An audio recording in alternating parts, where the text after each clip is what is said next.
COVID claims the lives of more Bahamians. The Judiciary ready to deal with the backlog of cases at the courts, and the country's gearing up to tackle climate change.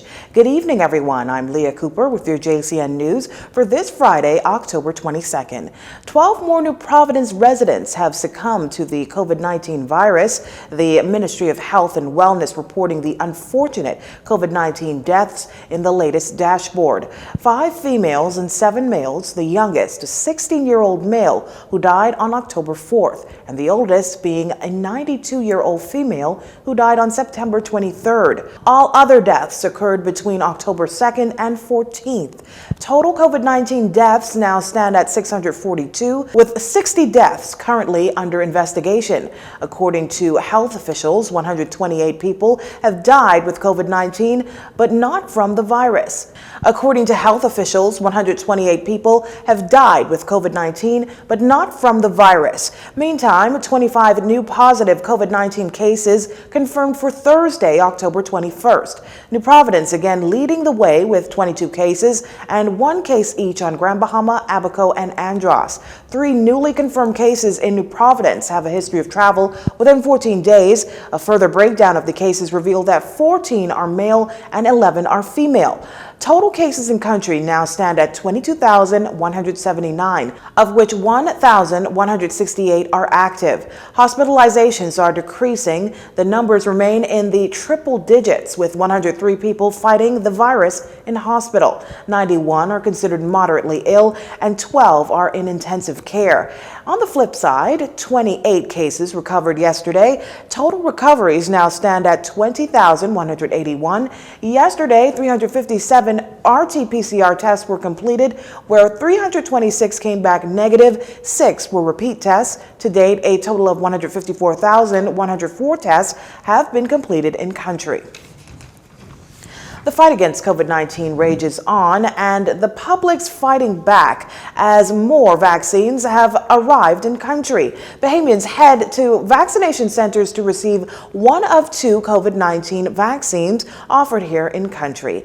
Our Tyler Simonet was at one of the vaccination sites today. Here she is with that report. The vaccination rollout in the Bahamas continues to go strong. Our JCN News team went out to the Loyola Hall vaccination site on Gladstone Road to see how the public's vaccination experience is going. This particular vaccination site is currently offering first and second doses of the Pfizer-BioNTech vaccine, along with Johnson & Johnson. 38-year-old Carlos Bain, who's an auto detailer, received his second shot of the Pfizer on Friday and had nothing but praise for the vaccination experience. I would highly encourage others to get vaccinated. At first, I was silent about it, but now that I've experienced the process, and it's not as bad as what persons made it feel, that as if, I haven't felt any side effects, not even from the first dose. Just received the second dose a few moments ago, and the process is exceptionally professional, to be honest. It's a short wait. It was nothing like I expected it, and that was one of the reasons why I was hesitant, and also because I'm tired of the long lines. But my experience, there are some persons ahead of you, but it's moving quite fast. Marcello Cash, Managing Director of Cash Consulting Group, encourages all business owners to consider getting vaccinated so that the economy can get back on its feet. While one Bahamian, Hermanique, says her line of work is her reasoning to get vaccinated. I would say to especially business owners, to entrepreneurs, and to those who are in the workforce, consider yourself, consider your clients, consider your staff, because this is the new norm of business, and to engage the economy, to reboost and regain some kind of financial structure, some hope, and just to bring some joy again to everybody by Christmas. This just may be that opportunity to do so, and I would encourage everyone to just consider this and to get the economy going again, to get jobs, and to get the atmosphere just right back where it needs to be. I work in the tourism industry, so every other day somebody's getting sick with COVID, so I feel as though since I already had it before, I think I should have taken the vaccination. Now, the Pfizer vaccine is the only vaccine approved by the World Health Organization for use on children 12 years and older. Andrew Moxey, a 16-year-old student at Blairwood Academy, shares his experience, as well as 12-year-old Trey Smith. The experience was fine.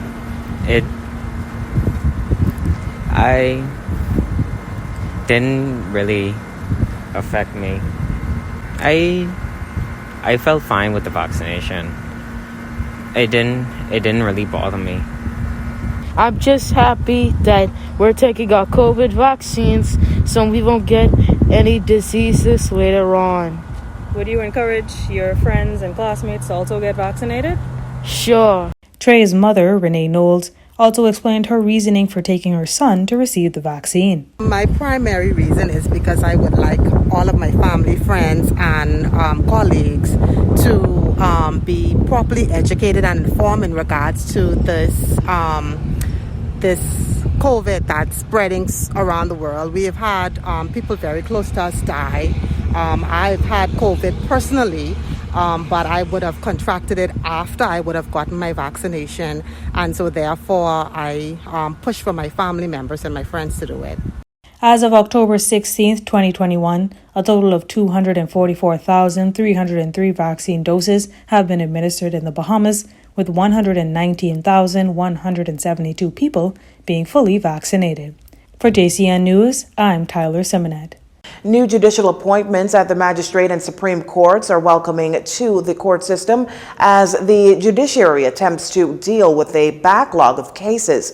Chief Justice Sir Brian Morey telling reporters on Wednesday that the new appointments are playing a significant role in addressing the backlog. But we do have some systemic problems which is affecting the backlog, which need to be addressed over and beyond the number of judges and magistrates that we have.